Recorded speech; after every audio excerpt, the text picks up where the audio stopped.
Hello everyone, welcome to Bubble Food Decks. I'm Yuhan. I'm from Taiwan and living in Sydney now. Today I'm going to introduce the Taiwanese national food, Taiwanese braised pork and eggs. This is the very popular and common food in Taiwan. You can have it as a dinner, breakfast, lunch, or even a snack in the midnight. It's very popular. There are 3 types of braised pork and eggs in Taiwan. The first one is what we are going to do today. We cut everything into small cubes. It's called 卤肉饭. The second one is to cut pork belly into medium-sized chunk. It's called 控肉饭. The third one is to make the pork into pork mince. It's called 肉燥饭. I will introduce the next 2 of them in the future. For the one that we are going to do today, I will say it's the king of the Taiwanese braised pork and belly. To be honest, the one we are going to cook today is the most time-consuming one, but it is also the best one. The reason is because we have to cut all the meat manually. You cannot use machine to do that because it will maintain the texture of the meat and it affects how we taste afterward. So your effort will pay off. There is a lot of different type of Taiwanese braised pork and eggs recipe out there because this is a very popular dishes. I try some of them and I end up come up with this one and discover some important tips, which are the tips to make sure that these dishes taste good. I will introduce that to you. In this video, I'm going to share with you what ingredient we are going to use and the tips of selecting all these ingredients. And I'm going to share with you the important tips to streamline the whole procedure to make it more efficient. The third one, of course, I'm going to show you how to cook them. Let's get started. Firstly, I'm going to show you the ingredients we need and also the tips of selecting them. For the amount of each ingredients that we need, I will list them in the description section. Firstly, is what we mentioned just now, is pork belly. The pork belly is very important. However, pork belly contains a lot of fat, so I will only use part of it. But they are still important because in this video, they will provide a lot of good pork aroma from it. And the second one is the pork back leg. Actually, when I go to the market today, they don't have pork back leg today, and I got the pork shoulder instead. If you are in the same situation like me, you can also get pork shoulder because I will say pork shoulder has a little bit more fat than pork back leg, but it's still a good option. So I will say pork back leg is the first option and this one will be the second. In a lot of butcher, they sell the pork back leg or pork shoulder with the skin layer and the fat layer. In our recipe, we say that we need 1 kilo of pork back leg or pork shoulder. But that is the weight exclude the fat layer and the skin layer. So when you go to the butcher, you have to buy a little bit more. For example, this one is around 1.4 kilogram. And I will show you how to remove the fat and skin layer later on. And the last one is the pork skin. This is very important. Unless you really hate it or you cannot get them, I really highly recommend you to get it. The reason is because for the Taiwanese braised pork and eggs, for this one, it is important to have the gooey texture. And that gooey texture is coming from the pork skin. You go to butcher, and make sure that you ask them to give you the one that don't have the fat layer. You see, the fat layer already been removed. So this is very important. Otherwise, your pork braise, your braised pork and egg will be very greasy. In my Taiwanese braised pork and egg, I put 12 eggs But it is okay that you only put maybe half of it. It's totally fine. But I highly recommend you put 12. The reason is because they are too delicious and it can be finished very quickly. Actually, sometimes it's not necessary to use egg. You can even use firm tofu. So make sure you use firm tofu instead of using soft tofu because firm tofu won't break easily when you braise them. But in my recipe, I mainly put egg in it because this is classic. The next one is shallot. It is actually another important ingredient because it provides another main aroma of this Taiwanese braised pork and egg. The fresh shallot is different from onion, so you cannot replace this with either purple onion or yellow onion. Whatever onion cannot replace it because they have different aroma. If you cannot get this, you can get this actually in Coles, Woolworths, or Asian supermarket. It's also common in the veggie shop. But if you don't have it, you can buy this one. This is the pre-made fried shallot.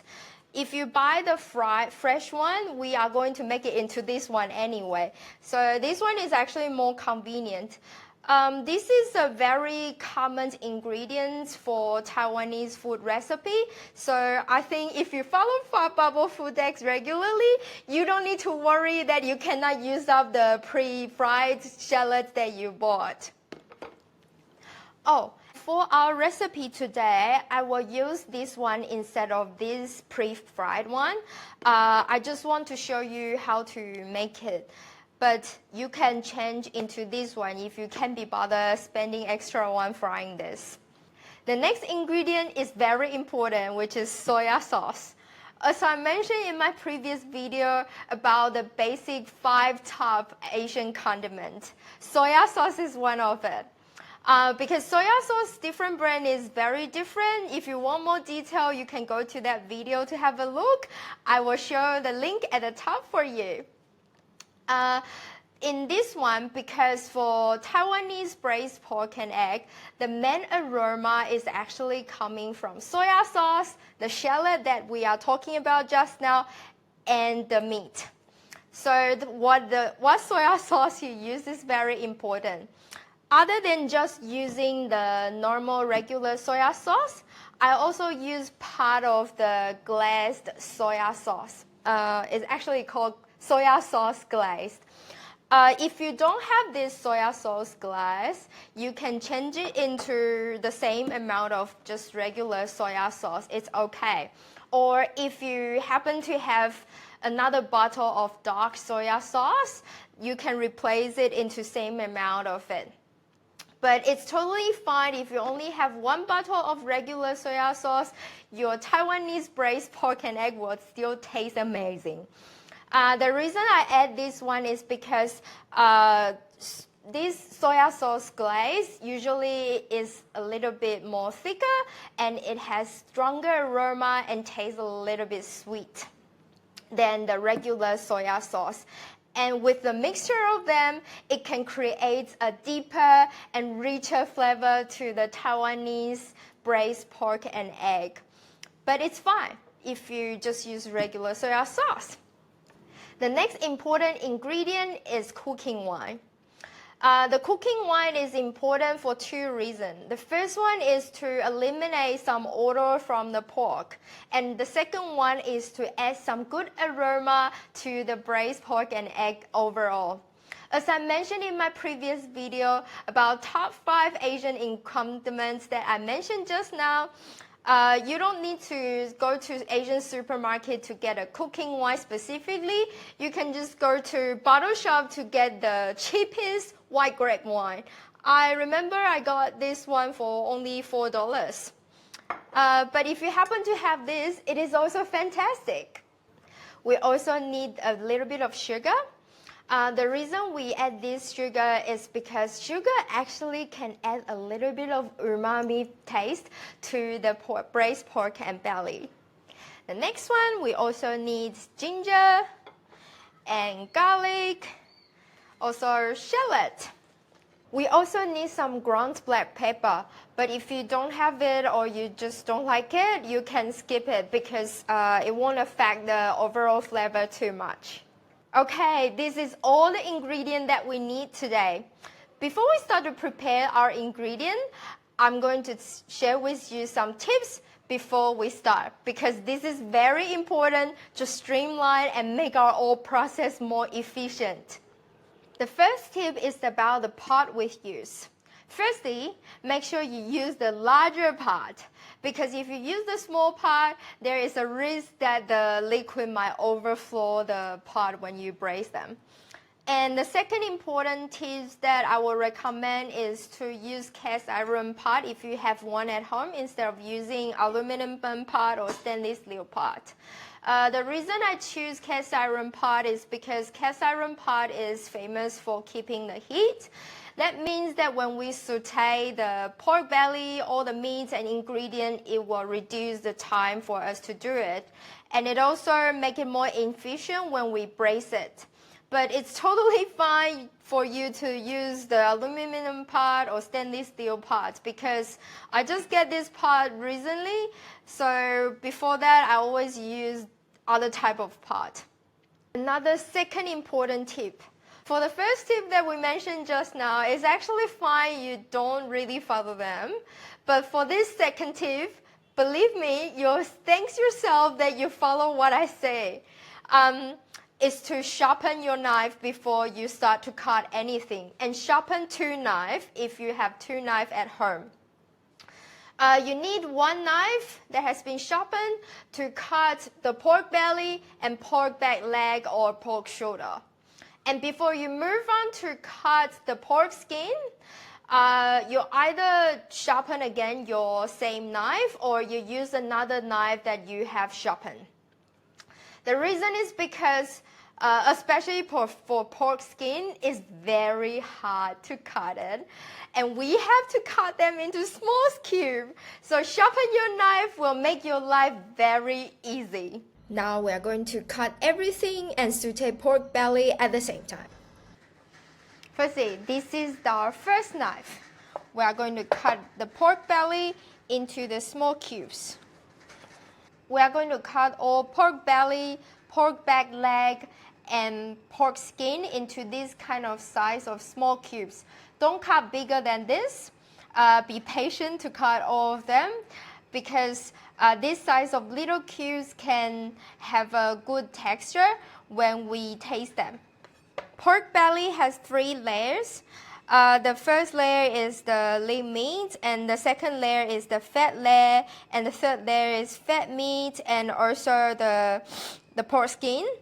If you did not sharpen your knife, you will find it very difficult to cut through the pork skin part. And if you sharpen your knife beforehand, everything is a piece of cake.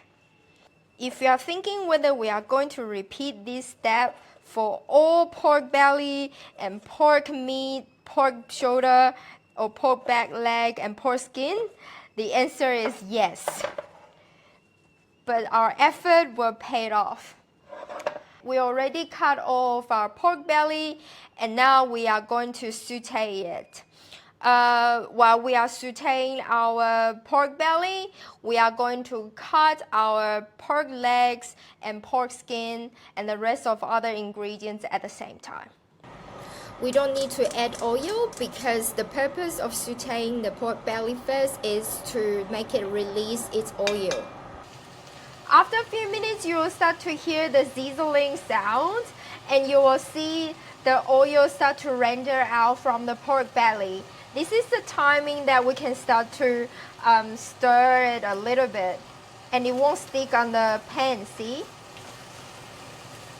Slightly stir it and avoid it burning and then we can go back to keep cutting the rest of our ingredients. Let's go! Let's come back to continue to cut our pork legs. Actually, this is pork shoulder because I cannot find pork leg today. But it's the same. So let me show you how to remove the layer that we don't want. There's a little tips. When you go to the butcher shop, choose the one with the thinner layer of fat layer and skin there, because some pieces of pork leg or the pork shoulder, they have a very thick layer of the fat and skin there, which is that we are not going to use for this ingredient, for these dishes. So it's actually very simple. You don't need to make it very pretty. So we just roughly remove it.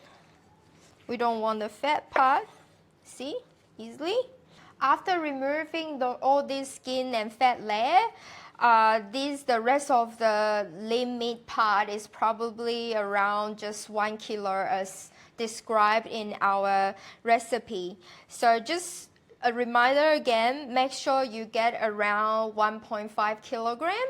If the butcher shop sell the pork legs or pork shoulder come with the fat and skin layer. Now we are going to cut them into small pieces like what we do for pork belly. Yeah, there's a lot, but with very sharp knife, it's a piece of cake. Make sure you cut all the meat into this kind of small size.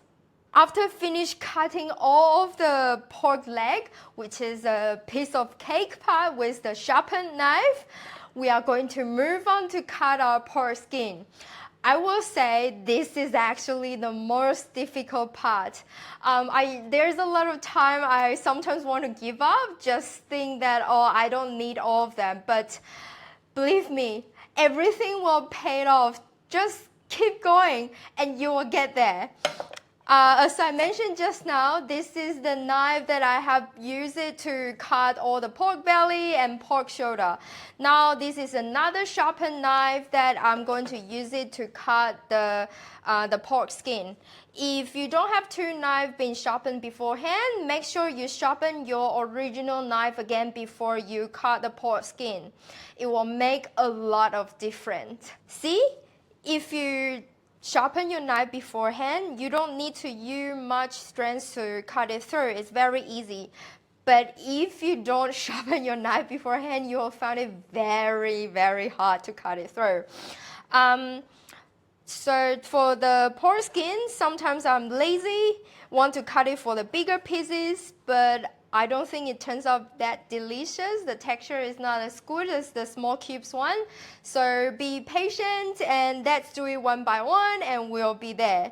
Also, make sure you cut the pork skin into this kind of small pieces. It is around like 0.5 to 1 centimeter on each side. At the same time, don't forget your pork belly, stir it from time to time. When you're sauteing the pork belly, be careful. It will start to explode a little bit because it contains a little bit of water in the pork belly. So it's normal, but just be very careful. As you can see, our purpose is make sure to... Oh my God.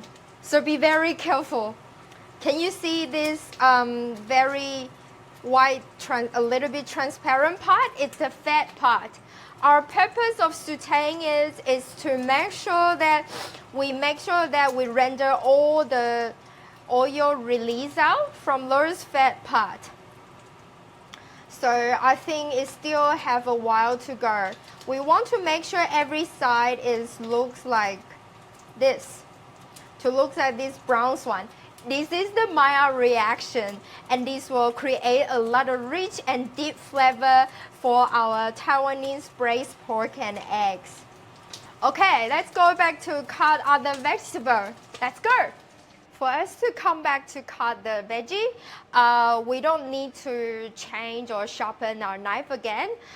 Because vegetable is easy to cut, we just need to use the original knife and we can keep going. Quickly mince the garlic, slice the ginger, and cut spring onions.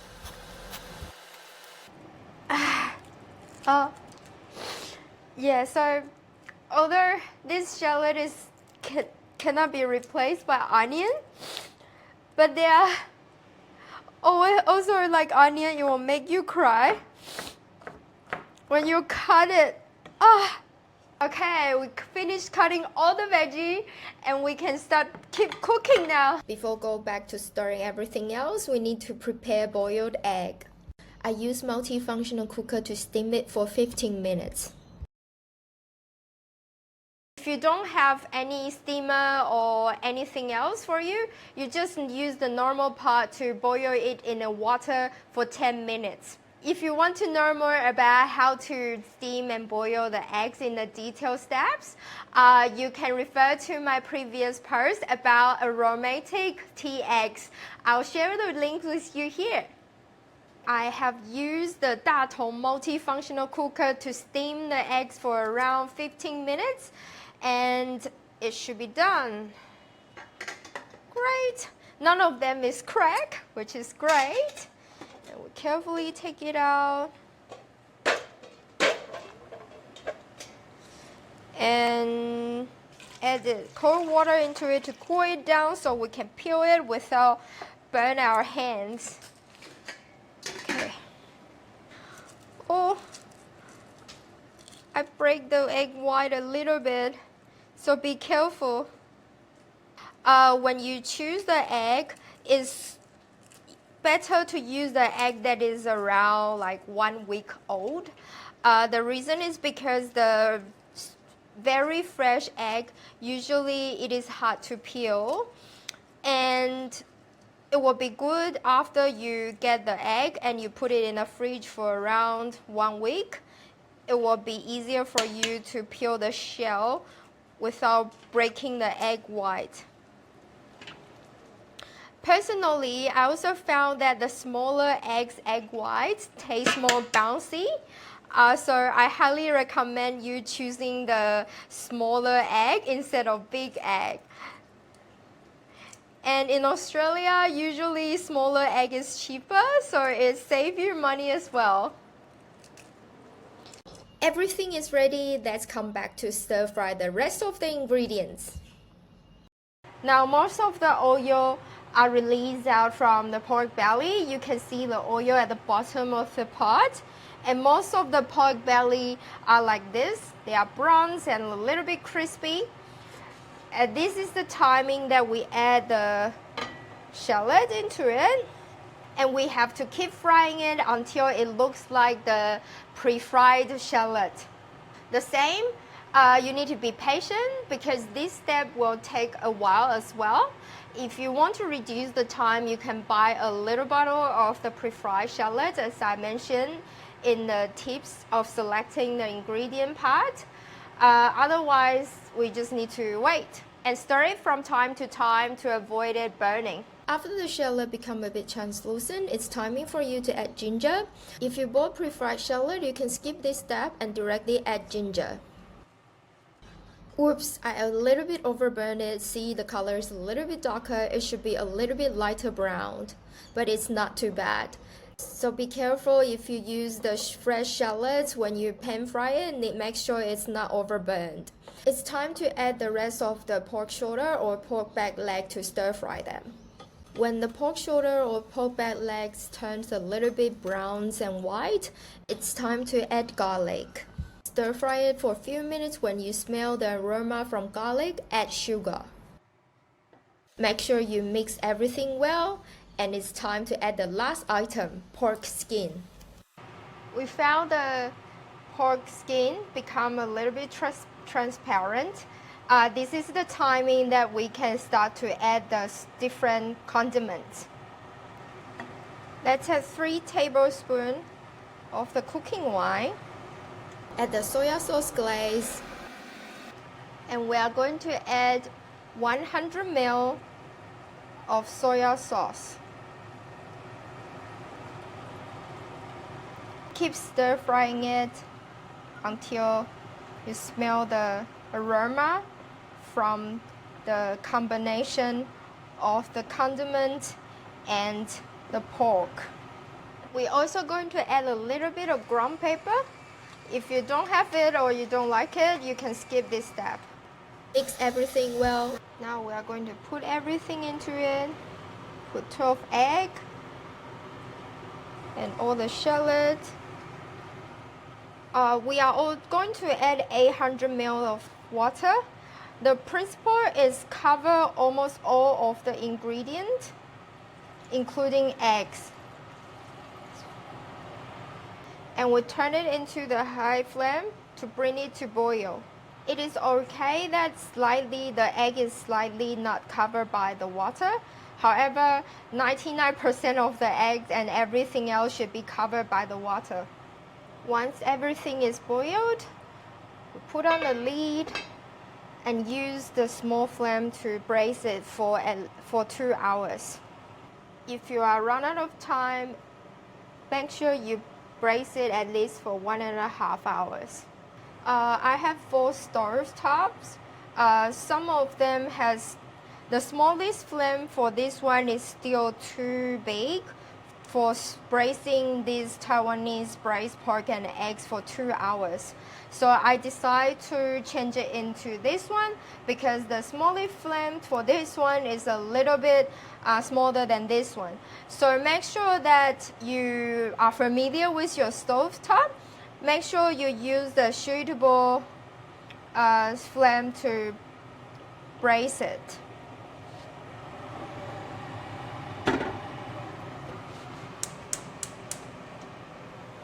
During the 2 hours period, remember to come back to check it and stir it from time to time to avoid burning it at the bottom. If you found the water level is too low, add some water, but not too much because it might make the flavor too light. It's testing time now. This Taiwanese braised pork and eggs has a lot of variety. It can pair with rice, it can pair with glass noodle or other type of normal noodle. Personally, I love glass noodle. It's also good for the boiled veggies seasoning. And another thing is, this is super good with the Taiwanese pickle, sweet and sour cucumber. They are classic setting. Let's start from the rice.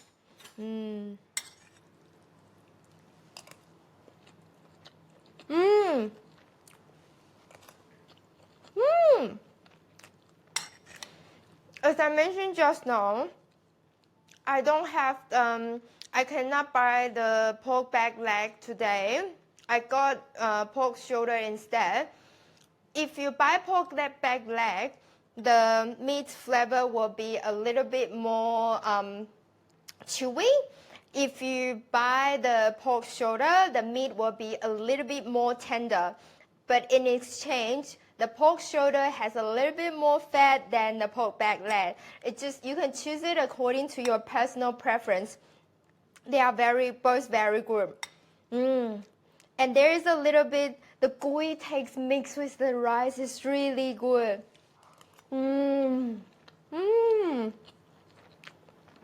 Test it with the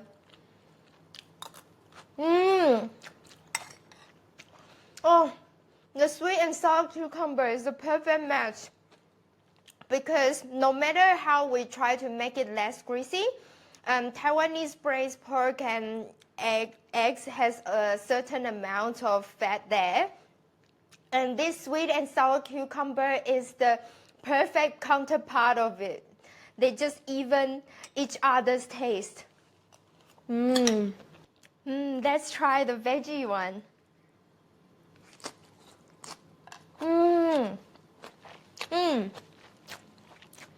Because the veggie itself is, we use water to boil it. And you can taste the light and fresh flavor in it. But with a little bit of the braised pork seasoning, braised pork and egg seasoning, it adds some extra flavor to it. It's really delicious.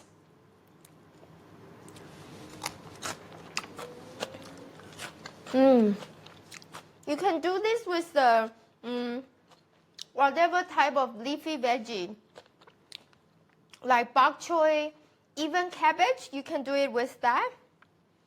And this one actually called ying cai. You can see this in the Asian supermarket, or sweet potato leaf is also a very perfect match with this. Okay. Let's also try with glass noodle. Mmm. Oh. Mmm. Mmm. Oh my god. I cannot stop eating it. Mmm. Mmm. Do you remember I have my previous recipe called glass noodle? That is the leftover ingredient from it. But it's in Taiwan, the restaurant will sell the glass noodle with the Taiwanese braise pork and egg. So this is one of the dishes that they sell in the restaurant. Oh my god, it's so good. And this egg, we boil it for 2 hours. Look at the egg yolk. It's really big. Oh. The egg yolk is big and the egg white part is very thin. Oh. Mmm. The egg white is chewy and the egg yolk is creamy. And it's combined with the flavor from the braised pork and egg sauce. Mmm. It is perfect. Although this one takes a little bit of effort to make it, but with my tips and streamline that I showed you just now, I believe that it will make your work much more easy. And it's really worth it because every time I like to cook it on the weekend and it will last for few meals for the next few days. Especially with one part of the Taiwanese braised pork and egg, it can create so many variety of dishes that you won't feel tired. I hope you enjoyed this video and if you try this Taiwanese braised pork and egg, let me know your experience about it. I will be interested to know whether you like to pair it with rice or glass noodle or steamed veggie. I'll see you next time. Bye bye! Oh, I forgot to mention just now, if you are interested in making this sweet and sour cucumber, I have the recipe about this. I will share the link at the top for you.